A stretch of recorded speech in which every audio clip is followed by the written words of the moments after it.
Alright, guys, thank you for supporting my channel and for your views and watches.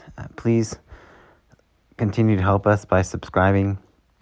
In this film, we are going to talk about the DCEU, and I'm going to go over why it was not necessarily a failure as much as people say it was, what some of the strengths are, what some of my favorite movies are, and also kind of what some of the critiques kind of problems are.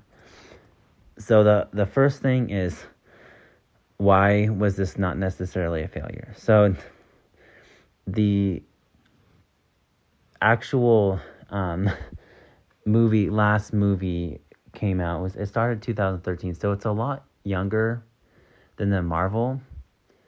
And throughout its run, it was kind of like really until a lot later kind of beat by Marvel. So they had they didn't really try to take Marvel head on. They had like the Superman movie, they had the Batman vs. Justice, Batman vs. Superman, then they kind of moved into their own kind of Avengers type film, but they didn't really kind of take it seriously about trying to eclipse Marvel. Like, it was more like trying to match them almost pound for pound, and kind of just throw almost like a sub guy that could just kind of not really be the star player, but kind of compete with the big guy and hold its own with the big guy.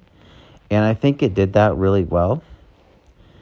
It did kind of what it was designed, and then it was also, so it was kind of a failure because basically the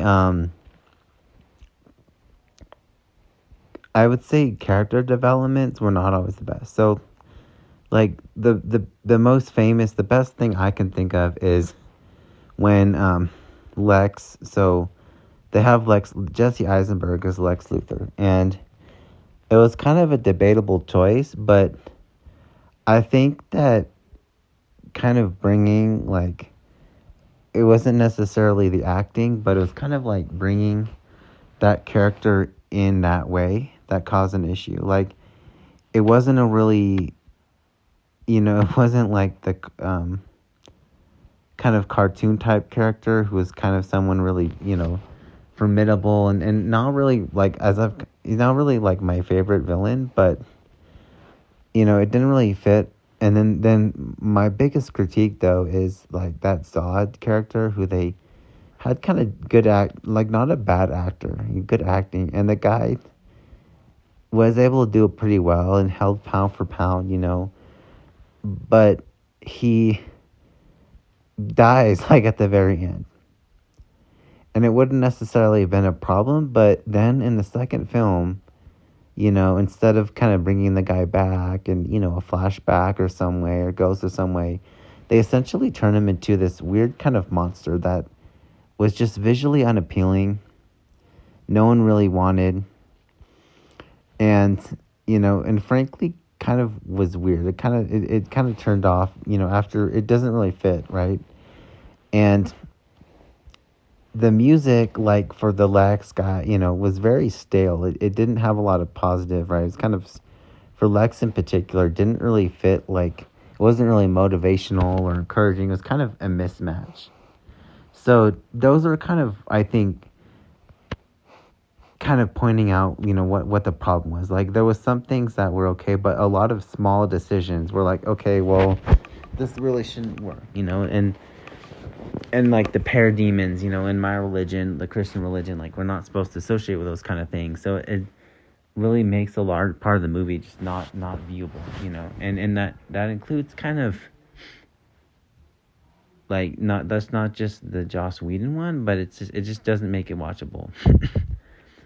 And I think that's kind of the biggest problem, with just kind of weird little character choices, which kind of a lot of people say that they didn't follow the, so it's kind of weird little character choices. And then the DCAMU, that's generally my favorite franchise or film franchise, kind of franchise. And a lot of people say, well, why didn't they follow the DCAU? And the correct answer is they kind of did. They matched the tone. But essentially, like, the cartoons, it's not really designed like if you look at the villain, right? It's not really. It kind of relies on the same 2 or 3 villains, right? And so it's Brainiac, Darkseid, and really there's a few others, but those work. It didn't really feel like the villains are kind of more like a moral point. Like, it's not really challenge, and it's different than kind of Marvel, where it's like kind of in his own right. It forms a kind of a strong character in his own right, or kind of a type of character in its own right. It's more like a moral kind of, or kind of setting, right? That kind of moral kind of setting, and they've even said this in a in a documentary. But really, it was kind of poor character growth, right? It wasn't really made to be so really not likable or kind of developed villain type, characters, and kind of not music that didn't really match.